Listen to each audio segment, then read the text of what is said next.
अस्सलाम वालेकुम जी, कैसे हैं आप सब लोग। आई होप आप सब लोग ठीक होंगे, खैरियत से होंगे। Welcome and welcome back to my channel Maryam ka जहां।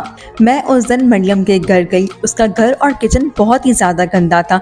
पता नहीं क्यों घर और किचन साफ नहीं करती, शायद हमेशा इसी तरह गंदा रहता है। बंदा पूछे क्या तुम मेरे घर पे मुझे बता के आई थी, तुमने बेल बजाई और तुम आ गई।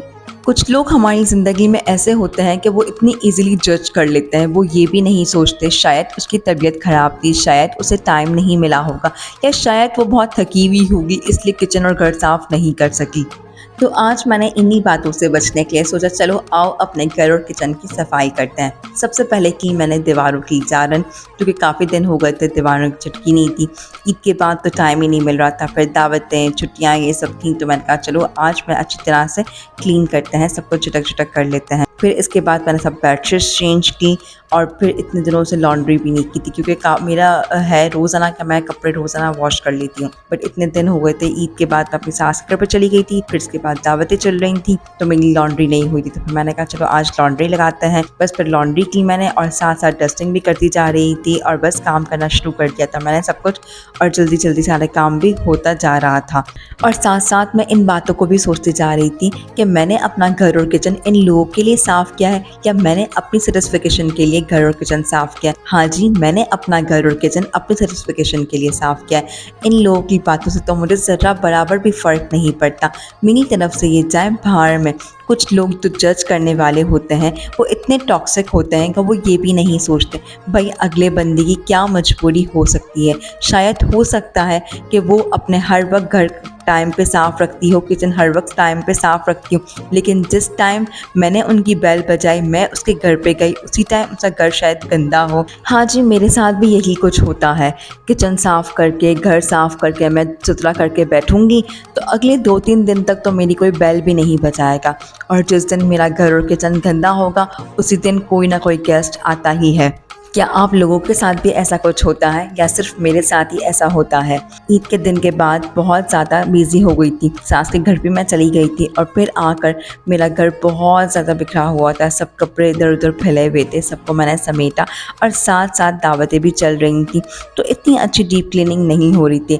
आज टाइम मिला तो मैंने कहा क्यों ना आज अच्छी तरह घर और किचन की डीप क्लीनिंग की जाए। सोचा पूरा घर अच्छी तरह से डीप क्लीन करके चमका देते हैं, और साथ साथ डस्टिंग भी करती जा रही थी, मोपिंग भी करती जा रही थी, सोफ़े वगैरह को भी साफ़ करती जा रही थी। वैसे तो मेरे काम करने के लिए मासी है, मगर आप सब जानते ही हैं कि मासी पे हर काम तो छोड़ा नहीं जा सकता है ना। मासी के साथ साथ भी हर काम करना पड़ता है, उसके साथ भी लगना पड़ता है तो ही घर साफ़ होता है। अगर उन पे काम छोड़ दिया जाए तो वो अपनी मर्ज़ी से ही काम करते हैं। तो इसीलिए मेरा भी यही है कि मैं मासी जब तक मेरे घर पे होती है तो उसके साथ साथ ही मैं भी लगी हुई होती हूँ, उसके साथ साथ मैं भी काम कर रही होती हूँ। जब पूरा घर साफ़ हो जाता है, किचन क्लीन हो जाता है, ओए होए दिल को कितना सुकून मिलता है, हाय सारा काम फिनिश।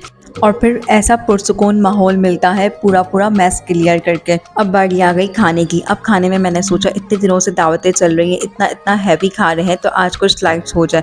फिर मैंने सोचा कि कड़ी खिचड़ी ही बना लेते हैं, क्योंकि मेरे हस्बैंड को भी कड़ी खिचड़ी बहुत पसंद है। दावतों के बाद ना फिर ऐसे लाइट से कुछ क्रेविंग हो रही होती है कड़ी खिचड़ी की या दाल चावल की, तो बस फिर हमने ये कड़ी खिचड़ी बनाई। हमारे यहाँ ना कड़ी के साथ है ना खिचड़ी बनती है। आप लोग के घर पे क्या बनता है, चावल बनते हैं या खिचड़ी बनती है? क्योंकि हमारे यहाँ बच्चों को बड़ों को सबको खिचड़ी बहुत पसंद है। और कड़ी भी ना 2 तरह की होती है, एक तो सादी होती है सिंपल और एक पकोड़े वाली। तो मेरे हस्बैंड को तो पकोड़े वाली कड़ी बहुत पसंद है और मुझे सादी, तो बस फिर मैं उनके लिए पकोड़े डाल लेती हूँ और अपने लिए थोड़ी सी सादी रख लेती हूँ। सबके घर में डिफरेंट स्टाइल की कड़ी बनती है, पकोड़े वाली या पकोड़े के बगैर। आपके घर में कैसी बनती है?